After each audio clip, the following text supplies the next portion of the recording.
Oh, okay. I'm going to choose the closet for no choice. Okay. You know, most of my adult life I had to be closeted. In grad school, my dissertation chair, may he rest in peace, used to tell me faggot jokes, and I knew that I had to be, closeted.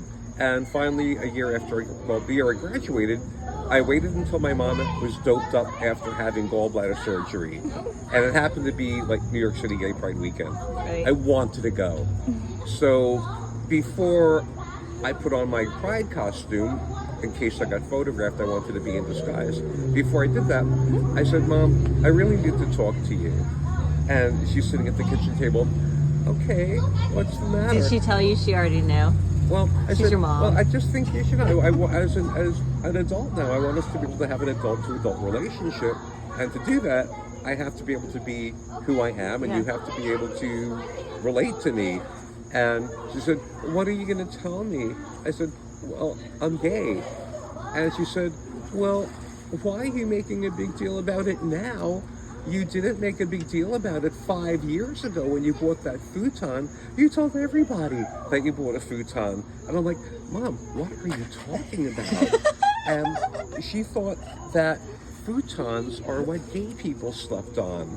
And I had no idea. I was like, Mom, what are you talking about? She said, well, when I worked at the World Trade Center and people would leave the Village Voice around, I would look at it and it was full of articles about homosexuality, and there were all these ads in the back, like gay personal ads, and all these ads for futons. And I said, Mom, the Village Voice, people in the village have very small apartments. They use futons. It doesn't mean they're gay. And anyway, then she asked about, well, was Alan gay? I'm like, no. Was Lee gay? No. These are my best friends in high school. So 10 years later, I find out, oh yeah, Alan's already married, and Lee has been in a relationship for a long time. He was married and divorced, right? Lee got married. Wow. Well, he and his husband, they staged a protest at the Oyster Bay town office that got on the news. They were denied a marriage license. I was on my way back to Maine and actually turned around the car when I heard about it on the radio, and I showed up and I helped the kids.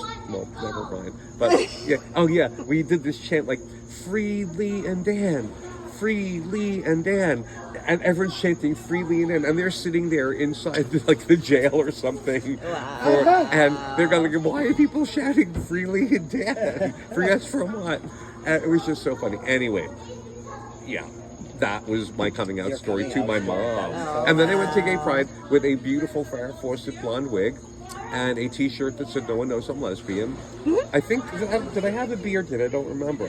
I had a mustache. And yeah, I won't go, the rest of that story is for another time. It worked out for you, huh? It worked.